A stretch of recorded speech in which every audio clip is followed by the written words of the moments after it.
అందుకే మన ప్రాంతం నుంచి జాతీయ రాజకీయాలలో నేను ఈ మధ్యకాలంలో చాలా సందర్భాలలో ప్రస్తావించిన జాతీయ రాజకీయాలలో తెలుగు వాళ్ళ ప్రాధాన్యత నమ్మిన సిద్ధాంతం కోసం కట్టుబడి ఉన్న వాళ్ళ సంఖ్య క్రమేణా తగ్గుతూ పోతుంది. కనీసం మనం చెప్పుకోవడానికైనా మనకు ఒక దిక్సూచిలాగా ఉండాల్సిన సీతారాం ఏచూరి గారు మన మధ్యలో లేకపోవడం చాలా బాధాకరం. ఏది ఏమైనా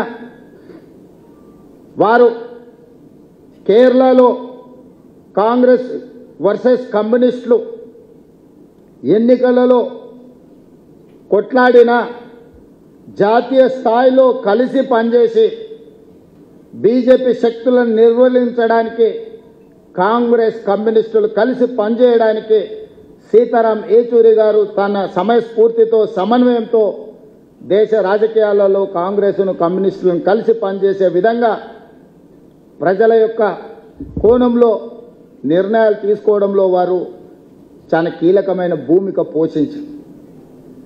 అలాంటి వ్యక్తులు చాలా అరుదు. ఈరోజు అలాంటి వ్యక్తులు భూతద్దం పెట్టి ఎత్తినా కనిపించేది కష్టమైన సందర్భం. వారి ఆలోచనలు, వారి విధానాలు భవిష్యత్తులో చాలా అవసరం ఉంది. వారి స్ఫూర్తిని ఇంతకుముందు సాంబశివరావు గారు చెప్పారు.